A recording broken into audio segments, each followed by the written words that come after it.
पंचायती राज व्यवस्था।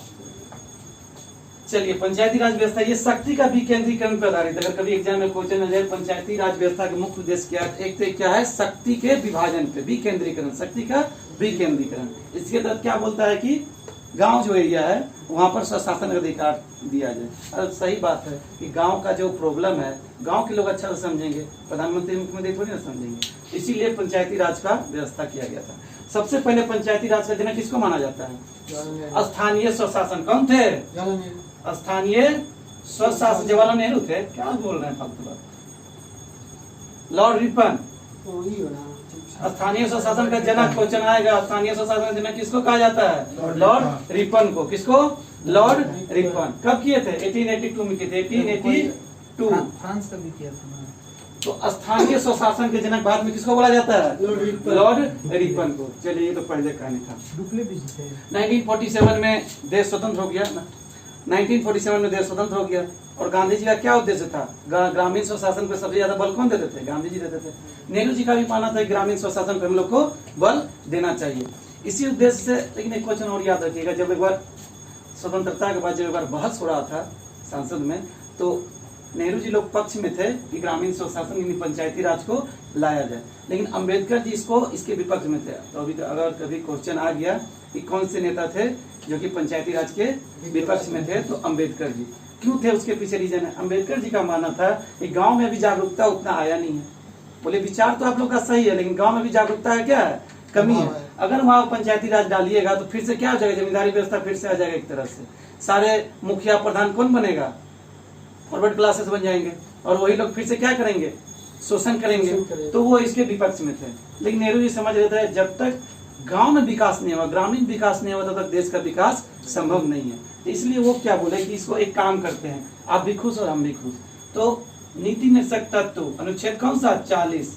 नीति निर्देशक तत्व के अनुच्छेद 40 याद रखिएगा। नीति निर्देशक तत्व के अनुच्छेद 40 में पंचायती राज को वो डाल दिए। बोले कि इसके साथ वो और क्या बोल दिए? जिस राज्य को इसको एक्सेप्ट करना है करो, जिस राज्य को एक्सेप्ट नहीं करना है मत करो। उसके बाद कुछ नहीं हुआ, कोई भी राज्य इसको एक्सेप्ट कर नहीं रहा था।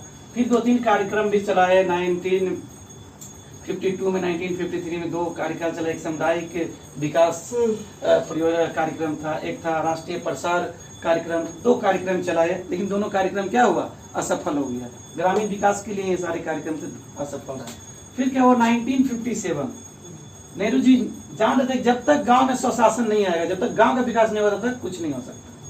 तो 1957 में किसको बुलाएंगे? बताइए, कौन सा समिति बनेगा? बलवंत राय मेहता। बलवंत राय मेहता को बुलाए। बोले देखिए, ग्रामीण लोकतांत्रिक व्यवस्था है और लोकतंत्र का मेन आधारभूत जो चीज है, शक्ति का विकेंद्रीकृत कीजिए। तो शक्ति का विकेंद्रीकरण के तहत बोले बलवंत राय मेहता जी को क्या एक आयोग बनवा दिया। क्या 1957 में बलवंत राय मेहता के नेतृत्व में एक आयोग बनाया गया। ये आयोग अपना रिपोर्ट दिया। ठीक है, ये आयोग क्या करेगा? अपना रिपोर्ट देगा।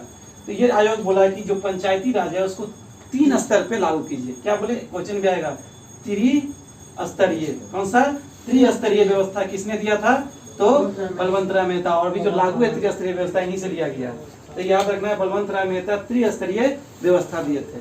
इसके अलावा ये भी याद रखना है, बलवंत राय मेहता जो है उनको भारतीय पंचायती राज का शिल्पकार बोला जाता है। क्या? शिल्पकार। तो अगर कहीं एग्जाम में क्वेश्चन आए कि इससे पंचायती राज व्यवस्था का शिल्पकार कहा जाता है, तो बलवंत राय मेहता को। एग्जाम आया वो क्वेश्चन है कि शिल्पकार बोलते हैं बलवंत राय मेहता को। जनक किसको बोलेंगे? रिपन को। शिल्पकार किसको बोलेंगे? बलवंत राय मेहता को। त्रिस्तरीय मॉडल दिए। इसका क्या क्या मॉडल था? पहला क्या बोले? ग्राम स्तर पे ग्राम पंचायत, ग्राम स्तर पे ग्राम पंचायत। ठीक है। ब्लॉक स्तर पे क्या बोलेंगे? ब्लॉक स्तर पंचायत समिति। अभी भी सब है पंचायत समिति बोले ब्लॉक स्तर पे। और जिला स्तर पे क्या बोले? जिला पंचायत। जिला पंचायत या जिला परिषद जो भी बोलना होगा, ये जिला स्तर पे, और ये ब्लॉक स्तर पे, और ये गांव स्तर पे। तो ये 3 ब्लॉक दे दिए। इसी के तहत जब नेहरू जी बोले ठीक है बहुत अच्छा, आप तो बहुत अच्छा सुराग दिए, तो ऐलान किया कि जिस राज्य को पंचायती राज व्यवस्था अपनाना है वो पंचायती राज व्यवस्था को अपना सकते हैं। तो पहला राज्य कौन सा था जिसने पंचायती राज व्यवस्था को अपनाया? बताइए। राजस्थान। 1959 कौन सा राज्य? राजस्थान। 2 अक्टूबर 2 अक्टूबर याद रखिएगा, 2 अक्टूबर 1959 राजस्थान के बिग दरी करके गांव का नाम है। कौन सा गांव? बिग दरी करके है। नहीं दिरोदरी नहीं है, नागौर।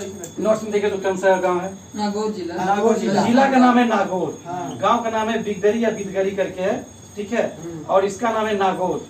तो बिगदरी गांव का नाम क्या है? बिगदरी। जिला का नाम नागौर, राजस्थान, ठीक है। अगर क्वेश्चन आएगा तो याद रखिए कौन सा? राजस्थान। पहला कौन अपनाया? राजस्थान। 2 अक्टूबर 1959 को बगदरी गांव, जिला नागौर, राज्य राजस्थान। पहला बार पंचायती राज को यही अपनाया। उसके बाद 11 अक्टूबर 1959 को आंध्र प्रदेश भी अपना लिया। कौन सा? आंध्र प्रदेश। अगर कभी एग्जाम में क्वेश्चन आया किस 2 राज्य ने एक ही शासन स्वीकार कर लिया, 7 दिन 8 दिन का अंतर था, और किस 2 राज्य ने एक साथ अपनाया? तो याद रखना राजस्थान और आंध्र प्रदेश। तो एक बार एग्जाम में क्वेश्चन भी यूपीपीसीएस में क्वेश्चन आया किस 2 राज्य ने एक साथ अपनाया था, तो याद रखना है कौन सा 2 राज्य था? आंध्र प्रदेश, राजस्थान और आंध्र प्रदेश। पहला राज्य आंध्र प्रदेश, जिला नागौर, गांव सॉरी कैसी बोल रही है? पहला राज्य राजस्थान, जिला नागौर। पहला राज्य राजस्थान, जिला नागौर, गांव बगदरी। एक बार नोट्स में देखिए, बगदरी या बदगरी इसी तरह से कुछ है। और आंध्र प्रदेश, ठीक है। अब यही कार्यक्रम चलते रहेगा आगे तक, ठीक है। अब एक और समिति आएगा, उसका क्या नाम है? अशोक मेहता। 1977। अब तो प्रधानमंत्री कांग्रेस का, तो कांग्रेस हट गए थे, पहली बार गैर कांग्रेसी सरकार आया। कौन? मोरारजी देसाई प्रधानमंत्री बन चुके थे। कौन बने थे? मोरारजी देसाई। अब बोले कि नहीं पंचायती राज ऐसे तो लागू नहीं होगा, अगर छोटा सा करके छोड़ दिए, ऐसे में थोड़ी ना लागू होगा। बलवंत राय मेहता, क्या नाम था उसका? अशोक मेहता। क्या नाम था? अशोक मेहता। अशोक मेहता समिति, इसको गठित कर दिया 1977 में। द्विस्तरीय, याद रखिएगा, द्विस्तरीय एग्जाम में क्वेश्चन पूछेगा कि द्विस्तरीय व्यवस्था किसने दिया? अशोक मेहता। द्विस्तरीय व्यवस्था किसने दिया? अशोक मेहता। इसने बोला कि एक मंडल पंचायत बनाइए। कौन सा? मंडल पंचायत। और दूसरा जिला पंचायत, यानी 2 ब्लॉक स्तर पर, गांव वाला को छोड़ दिया, ब्लॉक स्तर पर मंडल पंचायत और जिला स्तर पर जिला पंचायत बना दीजिए, ठीक है। इनका विचार को भी रख लिया गया, लेकिन बेचारे मोरारजी देसाई तो ज्यादा दिन चले नहीं। इनसे 2 क्वेश्चन और आता है। पहली बार जो ST/SC आरक्षण का बात किए थे कि जो आप बनाइएगा ना ये पंचायती राज, उसमें ST/SC को आरक्षण दे दीजिए। क्योंकि अम्बेडकर जी को क्या डर था कि फिर से उच्च कास्ट के लोग आ जाएंगे और फिर से उनका शोषण होगा। तो पहली बार ST/SC आरक्षण का सुझाव कौन दिया था? बलवंत राय मेहता। इस एग्जाम में क्वेश्चन आ भी सकता है। Sorry Babar Mahmood sorry. तो क्या नाम है? अशोक मेहता समिति।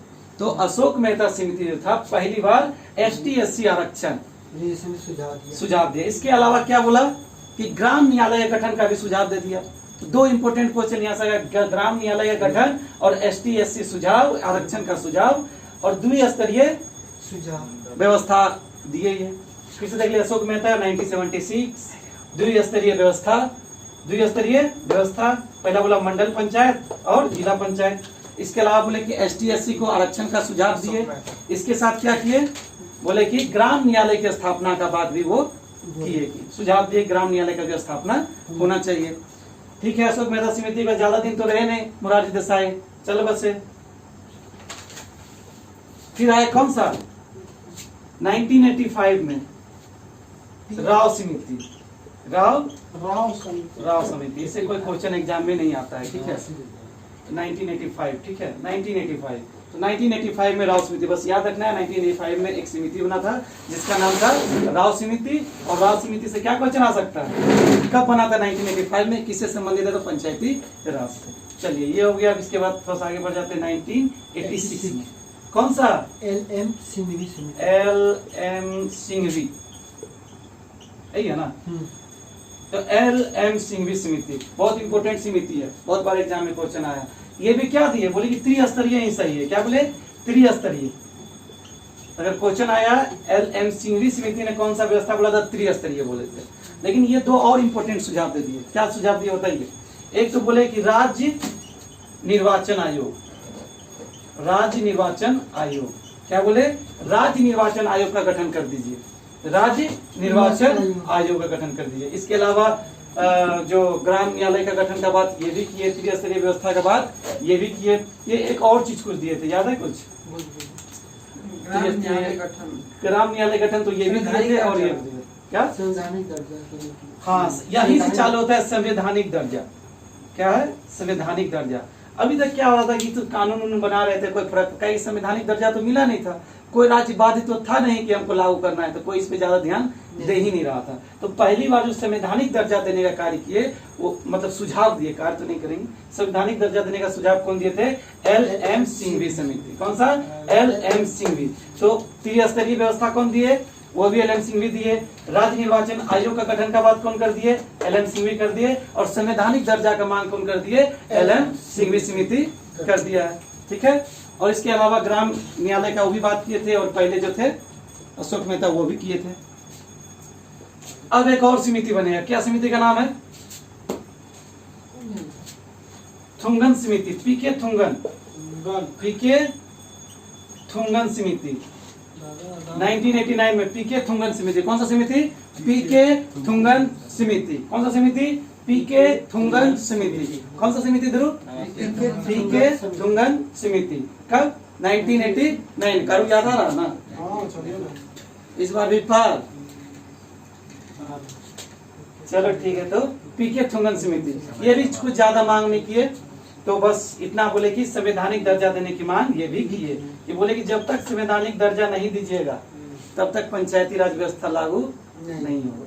ये भी संवैधानिक दर्जा देने की मांग कर दिए, लेकिन हुआ क्या? राजीव गांधी का सरकार ही पलट गया। नहीं, राजीव गांधी एक चीज और की, 64वां अमेंडमेंट बिल भी डाल दिए। ठीक है, 64वां अमेंडमेंट बिल डाल दिए। ठीक है, जब बिल डाले तो क्या हुआ? लोकसभा ने इसको पास कर दिया था। कौन सा सभा? लोकसभा पास कर दिया था, लेकिन राज्यसभा में फंस गया अभी। तो याद रखना है कि 19 PK थुंगन समिति के अनुशंसा पे संवैधानिक दर्जा दिलाने के लिए राजीव गांधी अधिनियम बिल को लोकसभा में डाले, लोकसभा में पास हो गया, लेकिन राज्यसभा में क्या हो गया? बिल अटक गया जाके, और उसके बाद राजीव गांधी भी अटक के निकल गए। अब आया कौन सा? सबसे इंपोर्टेंट है 1992। किसकी सरकार होगी? नरसिम्हा राव की सरकार। किसकी सरकार होगी? नरसिम्हा राव की सरकार होगी। और कितना? 22 दिसंबर 1992 लोकसभा में बिल पास हो जाएगा। 22 नवंबर 1992 को लोकसभा में बिल पास हो जाएगा। 23 नवंबर को 23 दिसंबर को 1992 को क्या हो जाएगा? राज्यसभा भी इसको पास कर देगा। 20 अप्रैल 1993 को कहाँ पहुंच जाएगा? राष्ट्रपति भी इनको इस पे साइन कर देगा। एक बार देख लेते हैं। 22 दिसंबर 1992 को कौन साइन कर दिया? लोकसभा पास कर दिया। एक दिन बाद राज्यसभा पास कर दिया। 20 अप्रैल 1993 को राष्ट्रपति भी इसको पास कर दिया। 24 अप्रैल को पूरा देश में लागू हो गया। इसी दिन हम लोग क्या मनाते हैं? राष्ट्रीय पंचायती राज दिवस। इसी दिन मनाते हैं राष्ट्रीय पंचायती राज दिवस। कब? 24 अप्रैल, क्योंकि इसी दिन पूरा देश में राष्ट्रीय पंचायती राज अधिनियम, राष्ट्रीय पंचायती राज का संवैधानिक दर्जा मिल गया। ठीक है, इसमें और 10 मिनट का क्लास है, क्या करें? कर दे कि छोड़ दें? कर दें। चलिए कंप्लीट ही कर देते हैं इसको आज। ज्यादा नहीं है, 2-4 को बस अब है जो कि इससे क्वेश्चन आता है। इसको इसके लिए कौन सा अनुसूची में, जब इस अमेंडमेंट हो गया तो इसको किस अनुसूची में जोड़ा गया? 11 अनुसूची। कौन सी? 11वीं अनुसूची। कौन सी अनुसूची जोड़ी गई? 11वीं अनुसूची जोड़ी गई। कौन सी अनुसूची? 11वीं अनुसूची जोड़ी गई। ठीक है, 11वीं अनुसूची जोड़ी गई। दूसरा चीज में कितने विषय थे? 29 विषय थे। 29 विषय मतलब समझ रहे हैं ना कि अरे नाली हो गया, रोड हो गया, ये वो लंघन जितना होता है, जो गांव का जो काम एक जिला के अंदर जो काम सारा 29 विषय है। इसमें कितने विषय है? 29 विषय। 11वीं अनुसूची विषय कितना? 29 विषय। 11वीं अनुसूची जोड़ा गया, विषय 29। भाग किसमें जोड़ा गया? भाग 9। कौन सा भाग? भाग 9। भाग 9 में इसको जोड़ा गया। 11वीं अनुसूची 29 विषय, भाग 9, अनुच्छेद 243 तो इंग्लिश में कर देते हैं 243 A to O। ए से लेके ओ तक, ठीक है, ए से लेके ओ तक अनुच्छेद 243 का ए से लेके ओ तक इसको जोड़ा गया। फिर से देख लीजिए 11वीं अनुसूची है, 29 विषय है, भाग 9 है, अनुच्छेद 243 पंचायती राज व्यवस्था में जोड़ा गया है। जो हाँ, इसके लिए एक चीज और कर दिया, मिनिमम रिजर्वेशन दे दिया। किसको? इसको दिया मिनिमम रिजर्वेशन, महिला को महिला को बोला 1/3 मिनिमम। अगर राज्य का मन करे तो 40 भी देते, 50 भी देते, बहुत सारा राज्य 50 दे भी चुका है। तो याद रखना है मिनिमम रिजर्वेशन 1/3 कर दिया, 1/3 कौन होगी? महिला होगी। इसके साथ जनसंख्या के आधार पर ST SC आरक्षण दे दिया, जनसंख्या के आधार पे अनुपात पे कितना जनसंख्या उस अनुपात में ST SC आरक्षण दे दिया। एक चीज और किया, OBC आरक्षण नहीं दिया, OBC आरक्षण नहीं दिया। क्या बोला कि विधानमंडल पे छोड़ दीजिए, जिस राज्य को OBC आरक्षण लागू करना होगा वहां का विधानमंडल उसको पास करेगा तब लागू होगा। तो ST SC आरक्षण दे दिया, लेकिन OBC आरक्षण राज्य पे छोड़ दिया। ठीक है, भाग 9 विषय 29 11वीं अनुसूची। ठीक है, याद रहेगा। चलिए 1 2 4 को इससे अनुच्छेद कर लेते हैं जिससे क्वेश्चन आता है।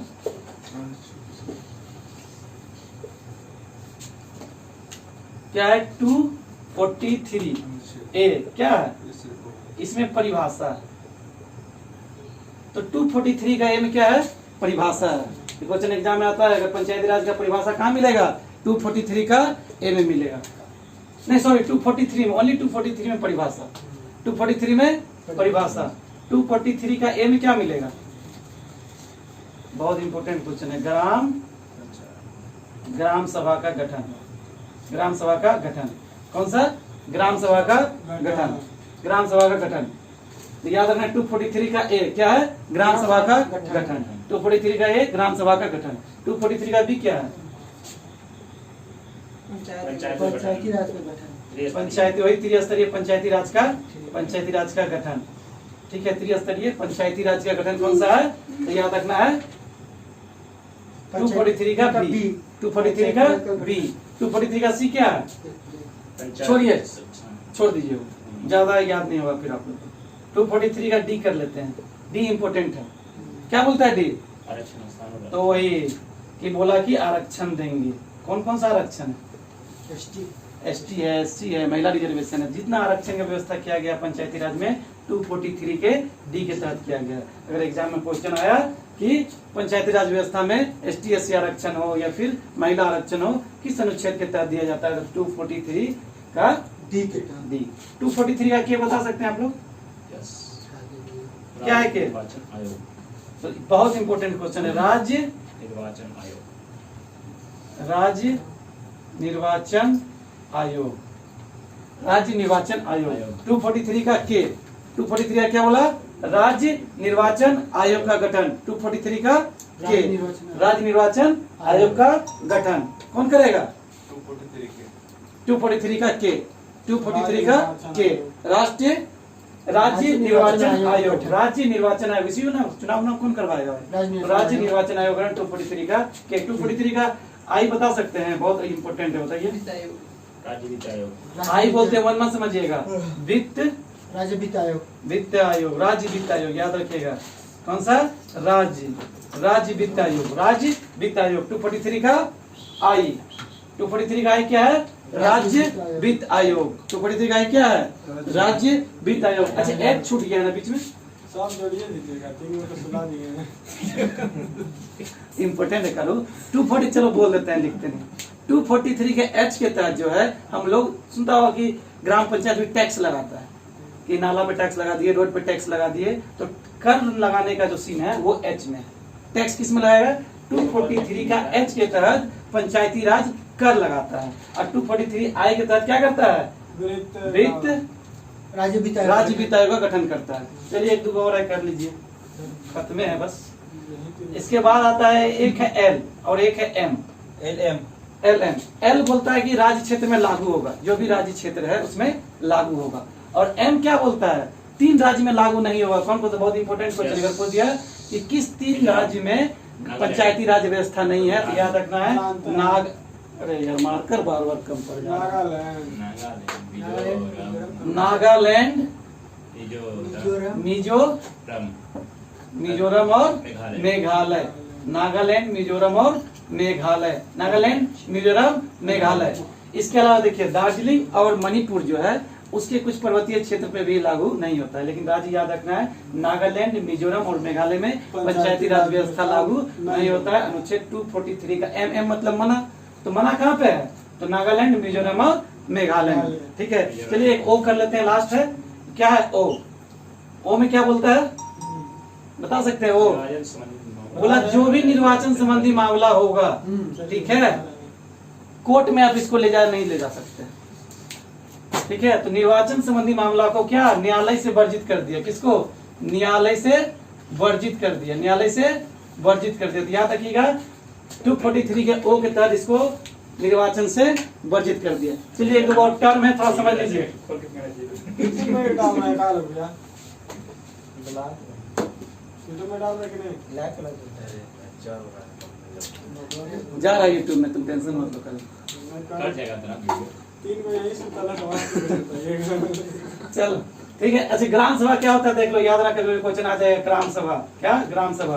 तो ग्राम सभा कुछ नहीं होता है, बोलता है 200 लोग कम से कम क्या होना चाहिए वहाँ, मतलब कि वहाँ की मसाला सूची में 200 लोगों का नाम होना चाहिए, तभी ग्राम सभा बनेगा। उससे कम होगा तो ग्राम सभा नहीं होगा, वो दूसरे ग्राम सभा में शिफ्ट कर दिया जाएगा। तो ग्राम सभा के लिए अगर पूछेगा मिनिमम कितने लोगों की नागरिकता सूची में, मतलब मतदाता सूची में नागरिक का नाम होना चाहिए 200 से अधिक, 200 से कम रहेगा तो वो ग्राम सभा नहीं कहलाएगा, वो दूसरे ग्राम सभा में उसको शिफ्ट कर दिया जाएगा। ग्राम सभा का में बहुत सारा वार्ड होता है, ठीक है, वार्ड 1 2 3 4 5 इसमें होंगे, ठीक है। और वार्ड का हेड कौन होता है? मुखिया, मुखिया या प्रधान, ठीक है, मुखिया या प्रधान। और वार्ड सदस्य होते हैं, अपना गांव का कोई भी समस्या रहेगा लेके मुखिया के पास पहुंचेंगे। कार्यपालिका है ये लोग, कार्यपालिका कौन कौन है? कार्यपालिका में वार्ड सदस्य, मुखिया, और सरकारी अधिकारी कौन है? ग्राम सेवक और वीडियो, वीडियो नहीं वीडियो याद रखिएगा, वीडियो। तो याद रखिएगा ग्राम सभा का गठन 200 से ज्यादा होना चाहिए नागरिक, तभी होगा। ऊपर से ग्राम सभा एक तरह से मुखिया कौन होगा? मुखिया हेड कौन होगा? मुखिया या प्रधान होगा। बहुत सारा एक ग्राम में बहुत सारा वार्ड हो सकता है, छोटा छोटा 1 2 3 4 5 ऐसे करके सारा का एक वार्ड सदस्य होता है। ये वार्ड सदस्य क्या करते हैं? अपना एरिया का प्रॉब्लम मुखिया के पास, मुखिया उसको पास करके कहाँ भेज देता है? पंचायत समिति, फिर जिला समिति, फिर फंडिंग आ जाता है। और ये कार्यपालिका है, क्या है? ये कार्यपालिका है। न्यायपालिका में कौन है ग्राम सभा में? तो याद रखिएगा यहाँ से हर वार्ड का एक पंच होता है, क्या होता है? पंच। और सबका हेड कौन? सरपंच। तो ये न्यायपालिका है। अगर एग्जाम में क्वेश्चन दिया पंचायती राज में न्यायपालिका की भूमिका कौन निभाता है, तो पंच और सरपंच। कार्यपालिका की भूमिका कौन निभाता है? वार्ड सदस्य और मुखिया या प्रधान। और सरकारी अधिकारी ग्राम सेवक और वीडियो।